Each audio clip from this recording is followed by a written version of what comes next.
Hi, it's me again with Corel Draw Tips and Tricks. This is a little triangular design that anybody could draw and have some fun with the interactive fill tool. And here it is, the start. I thought I'd leave it up on the screen if you want to kind of look at that. Probably the most difficult part is getting everything in the center. So we're going to start out with a 6-sided polygon and hit P and put it in the center of the page. And then I'm going to make a duplicate, Control D, and then bring in from this handle, bring it in smaller.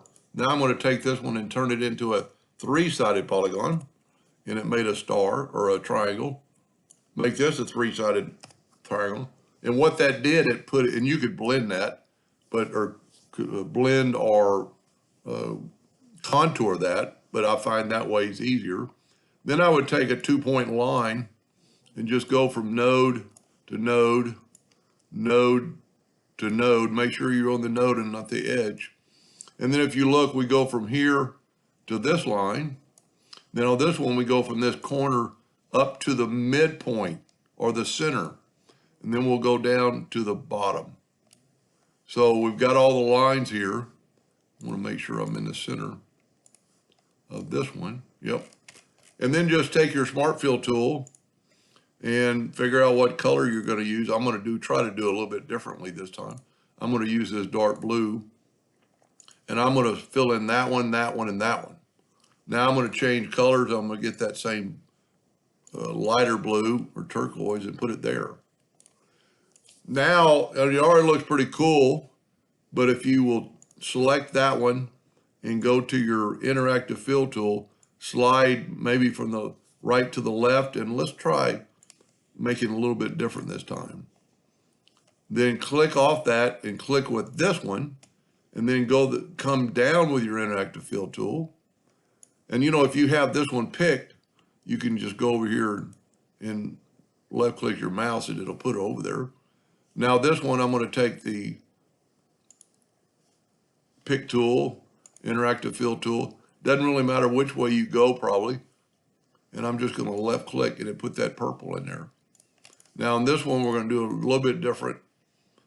Interactive fill tool, let's go toward the center and put that purple in that edge. You could click with this, but a lot of times I go back to the pick tool.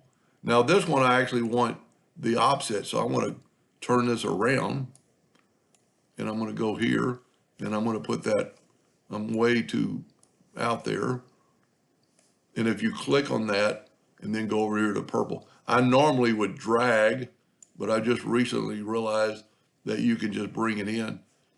Go back to the pick tool, and then it doesn't matter really which way you want to go. See, I've got that one selected, so I can go over here. Normally, I would drag it over there and put it in, but I just recently figured out that you could do that.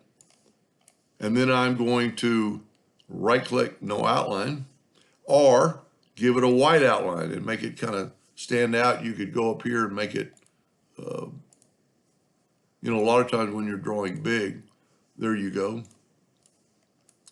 Pretty neat little design. Let's see what it looks like. Well, both of them. I always like putting a background. So let's draw a rectangle. And let's use black. And then go up to Object, Order, Back of Page. And look at the difference. It really makes it stand out if you were going to print that on a t-shirt, a black t-shirt. Anyway, I hope that helped a little bit. Thank you for watching.